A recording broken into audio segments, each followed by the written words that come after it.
Hello' friends, আজি মই ঢেকীয়া শাকৰ এটা নতুন ডিছ লৈ আহিছোঁ। সেই ঢেকীয়া শাক আৰু আলু দি মই এটা ডিছ বনাম। আজি এই ডিছটো কেনেকৈ বনায় সেইটোকে মই আপোনালোকক দেখুৱাম। তাৰ আগতে এটা অনুৰোধ কৰিব ওলাইছোঁ। মোৰ চেনেলটো নতুন, সেইকাৰণে এইখিনি সময়ত আপোনালোকৰ পৰা সহায় কামনা কৰিলোঁ। চেনেলটো সাবস্ক্ৰাইব কৰিলে মোৰ বহুতখিনি ভাল লাগিব। মোৰ ভাল লাগিব আপোনালোকে চাই ভাল পাইছে আৰু মোক মটিভেট কৰিব নতুন নতুন ভিডিঅ' দিবৰ বাবে। সেই কাৰণে চেনেলটো সাবস্ক্ৰাইব কৰিবলৈ সকলোলৈকে এটা অনুৰোধ জনালোঁ। এতিয়া বলক আজিৰ ভিডিঅ'টো আৰম্ভ কৰোঁ। এতিয়া মই এইখিনি ভালদৰে ঢেকীয়া শাকখিনি ধুই ল'লোঁ ধুনীয়াকৈ।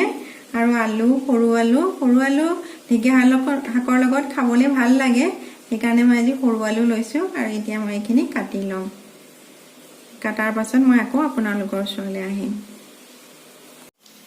এয়া ঢেকীয়া শাকখিনি ধুনীয়াকৈ ধুই কাটি ল'লোঁ, সৰু সৰুকৈ টুকুৰা কৰি। এয়া এনেকৈ। আৰু সৰু আলু আছিলে, মই মিহি মিহিকৈ কাটি লৈছোঁ।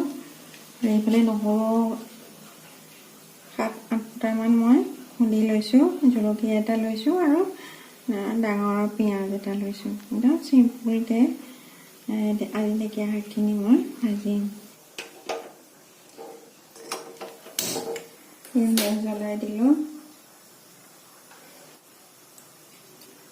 কেৰাহীত তেল দিছোঁ অকণমান।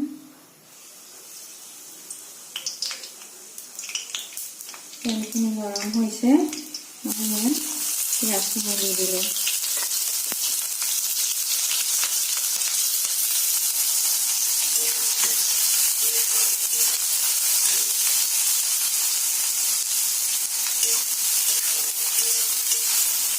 পিঁয়াজখিনি অকণমান ৰঙাকৈ ভাজি ল'ব লাগিব। জলকীয়াটোও দি দিলোঁ। এয়া অকণমান ৰঙচুৱা হৈছে, 1 মিনিটমান ভাজিলোঁ। তাৰপিছত এয়া নহৰুখিনি দি দিলোঁ।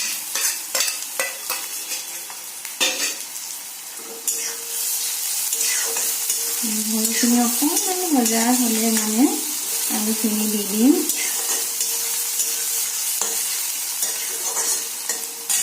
এয়া পিঁয়াজখিনি অকণকৈ ৰঙা হৈছে। আলুখিনি অকণমান ভাজি ল'ম মই 2-3 মিনিটমান, তেতিয়া পিঁয়াজখিনিৰ লগতে আকৌ ভাত খাই যাব। আৰু কেঁচা গোন্ধটো নাইকিয়া হৈ যাব। গেছটো অকণমান কমাই দিম এতিয়া।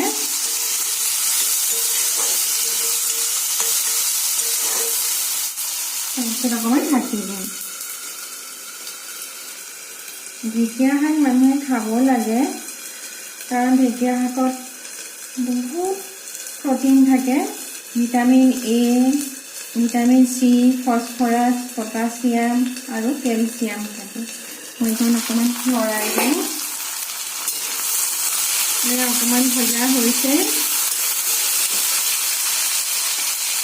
তাৰপাছত ঢেকীয়াখিনি মই দি দিম।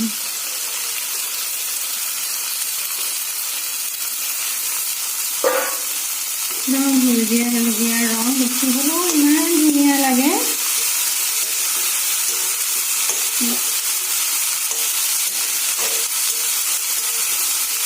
গেছটো বঢ়াই আইৰণ থকা শাক পাচলিবোৰ সদায় লোহাৰ কেৰাহীত বনাব লাগে। সেয়ে মই আজি লোহাৰ কেৰাহীত বনাইছোঁ। ঢেকীয়া শাকত আইৰণো যথেষ্ট পৰিমাণে পোৱা যায়। এতিয়া মই ইয়াত হালধি দি দিম। হালধি আধা চামুচ দি দিছোঁ। এনেকৈ ভাজিছে শাক, তেতিয়া বেছি নহয়। আৰু আধা চামুচ অকণমান বেছি ধনিয়া দি দিছোঁ। আৰু অকণমান জালুক দি দিম। শাকৰ লগত জালুকটো ঢেকীয়া শাকৰ লগত জালুকটো অকণমান ভাল লাগে খাই, জ্বলা। আৰু নিমখটো মই শাকখিনি আধা ভজা হোৱাৰ পাছত দিম, কাৰণ শাক ভাজিলে মানে কমি যায়। আৰু এনেদৰে মই অলপ দি দিম। ভাজি থাকিম অকণমান ভাজি দিম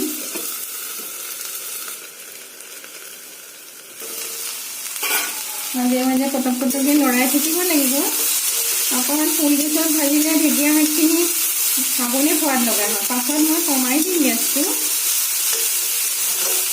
এতিয়া এয়া অকণমান ভজা হৈ গৈছে 2 মিনিটমান ভাজিলোঁ ভজাৰ পিছত গেছটো কমাই দিম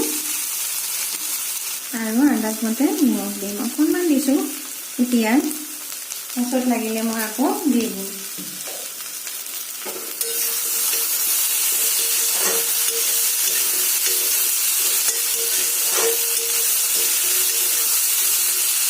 আৰু এটা বস্তু মই দিম অকণমান চেনি দি দিম অকণমান চেনি দি দিছোঁ কাৰণ চেনি দিলে মানে ভাজিখন খাবলৈ বেছি পাক উঠে আৰু খাবলৈ সোৱাদ লাগে এটা গ্লেজ আহে ভাজিখনত এয়া কমাই দিছোঁ গেছটো এতিয়া আলু আৰু ঢেকীয়া শাকখিনি অকণমান সিজালে মই ঢাকি দিছোঁ আকৌ এবাৰ অকণমান লৰাই দিছোঁ ভজা ভজা নিচিনা হৈছে শাক মানুহে খাব লাগে সপ্তাহত এদিন হ'লেও খাব লাগে যিকোনো কলাই হ'লে কেতিয়াবা ঢেকীয়া শাক কেতিয়াবা লাই শাক কেতিয়াবা পালেং শাক এনেকৈ খাব লাগে আৰু ঢেকীয়া শাকত আইৰণ মানে বেছি পৰিমাণে থকা হয় আইৰণ যাৰ কম থাকে তেওঁলোকেতো ঢেকীয়া শাক খাবই লাগে কেলছিয়াম যথেষ্ট পৰিমাণে থাকে আৰু কেলছিয়ামে দাঁত মজবুত কৰে হাড় মজবুত কৰে আমি এইটো চেষ্টা সদায় কৰিব লাগে যাতে আমি প্ৰকৃতিৰ পৰা এই ভিটামিনটো আমি প্ৰকৃতিৰ পৰা ল'ম এনেই আমি ফাৰ্মেচীৰ পৰা বা ডাক্তৰে প্ৰেছক্ৰাইব কৰা কেলছিয়াম ভিটামিন চি জিংক এইবিলাক কিনি খোৱাতকৈ আমি শাক পাচলিত চাব লাগে কোনটো শাক পাচলিত কি পৰিমাণে কি তত্ত্ব থাকে কিছুমানত আইৰণ বেছি থাকে কিছুমানত ভিটামিন ডি বেছি থাকে ভিটামিন চি বেছি থাকে তেনেকৈ মানে আমি সলাই খাই থাকিলে আমাৰ শৰীৰটো ইমিউনিটি একদম হিচাপত থাকে আৰু ভিটামিন চি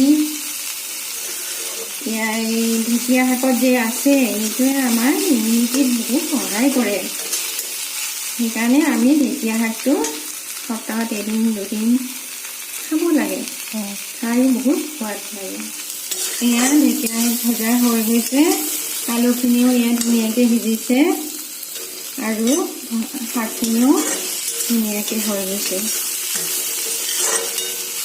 বেছি সময় নালাগে 10 মিনিটমানৰ ভিতৰতে ভাজিখন হৈ যায় এতিয়া মই গেছটো অফ কৰি দিছোঁ এয়া ঢেকীয়া শাকৰ ভাজিখন হৈ গ'ল আৰু খাবলৈও বহুত টেষ্টি হৈছে আৰু অকণমান চেনি দিয়াৰ কাৰণে ইমান চাইনি হৈছে একদম লচি আৰু আপোনালোকে এনেকৈ শাকখিনি ধুনীয়াকৈ ধুই মেলি বনাই খাই চাবচোন আৰু আপোনালোকে যদি খাই ভাল পায় মোৰ ভাল লাগিব সেয়ে আজিৰ ভিডিঅ'টো আপোনালোকলৈ লৈ আহিলোঁ নেক্সট ভিডিঅ'ত আপোনালোকক আকৌ লগ পাম আৰু মই বনোৱা খাদ্যৰ ডিছবিলাক অতি সোনকালে আপোনালোকে প্ৰথমেই নটিফিকেশ্যন পাবৰ কাৰণে চেনেলটো ছাবস্ক্ৰাইব কৰি ল'ব আৰু মোৰ ভিডিঅ'টো মানে খুব চিম্পুল মছলা আদি মই বেছি ব্যৱহাৰ নকৰোঁ কিন্তু খাবলৈ বহুত টেষ্টি হয় আজিলৈ ভিডিঅ'টো ইয়াতে সামৰিছোঁ নেক্সট ভিডিঅ'ত আপোনালোকক আকৌ লগ পাম আপোনালোকে ভালে থাকক কুশলে থাকক থেংক ইউ